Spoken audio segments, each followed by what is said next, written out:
June 25th. Jonathan gets some fresh air. Jonathan Harker's journal, kept in shorthand. 25th of June.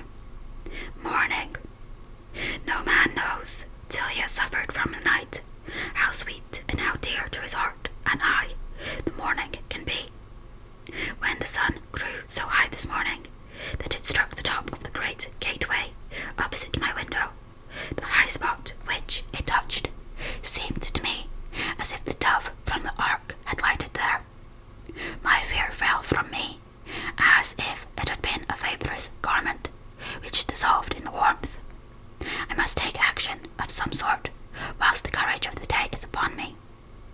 Last night, one of my post-dated letters went to post, the first of that fatal series, which is to blot out the very traces of my existence from the earth. Let me not think of it. Action. It has always been at night time that I have been molested or threatened, or in some way in danger or in fear. I have not yet seen the Count in the daylight. Can it be that he sleeps when others wake, that he may be awake whilst they sleep? If I could only get into this room, but there is no possible way. The door is always locked. No way for me. Yes, there is a way, if one dares to take it. Where his body has gone, why may not another body go? I have seen him myself crawl from his window.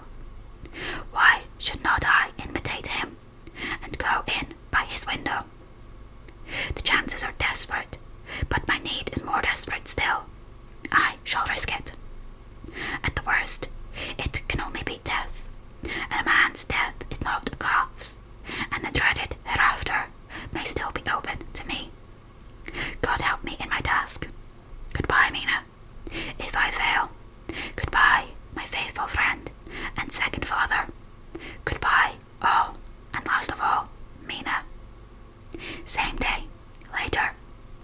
I have made the effort, and, God helping me, have come safely back to this room.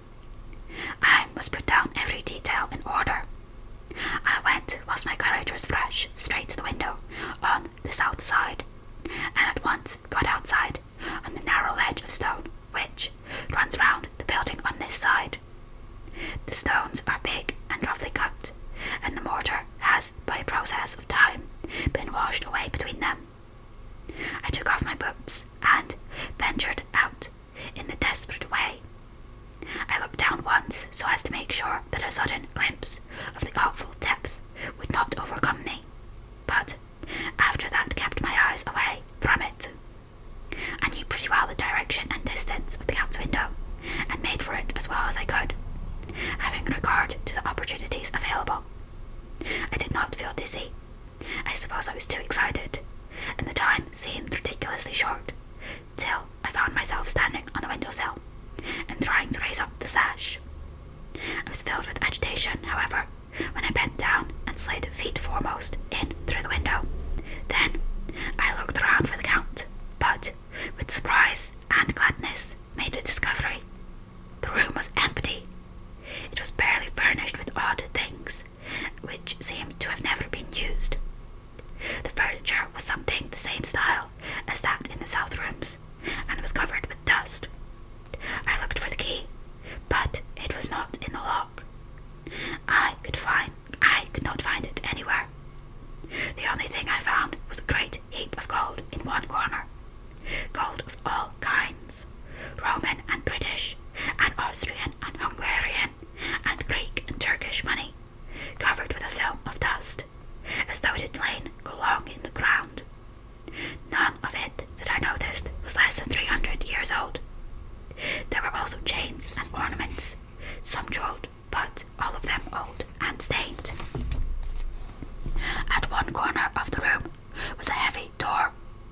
I tried it, for, since I could not find the key of the room, or the key of the outer door, which was the main object of my search, I must make further examination, or all my efforts would be in vain. It was open, and led through a stone passage to a circular stairway, which went steeply down. I descended, my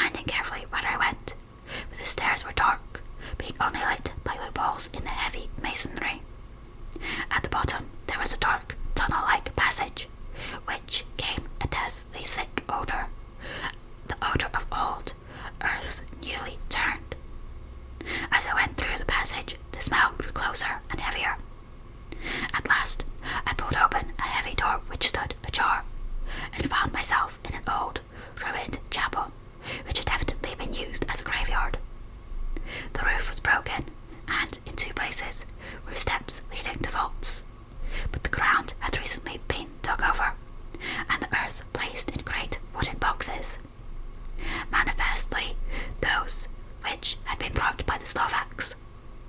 There was nobody about, and I made search for any further outlet, but there was none. Then I went over every inch of the ground, so as not to lose a chance. I went down even into the vaults, where the dim light struggled, although to do so was a dread to my very soul. Into two of these I went, but saw nothing except fragments of old coffins and piles of dust. In the third, however, I made a discovery. There, in one of the great boxes, of which there were 50 in all, on a pile of newly dug earth, lay the Count. He was either dead or asleep. I could not say which, for the eyes were open and stony, but without the glassiness of death, and the cheeks had the warmth of life through all their pallor. The lips were as red as ever, but there was no sign of movement, no pulse, no breath, no beating of the heart. I bent over him and tried to find any sign of life, but in vain. He could not have lain there long, for the earthly smell would have passed away in a few hours. By the side of the box was its cover, pierced with holes here and there, though I thought he might have put the keys on him. But when I went to search, I saw the dead eyes, and in them, dead though they were, such a look of hate, though unconscious of me or my presence, that I fled from the place, and, leaving the Count's room by the window, crawled again up the castle wall, regaining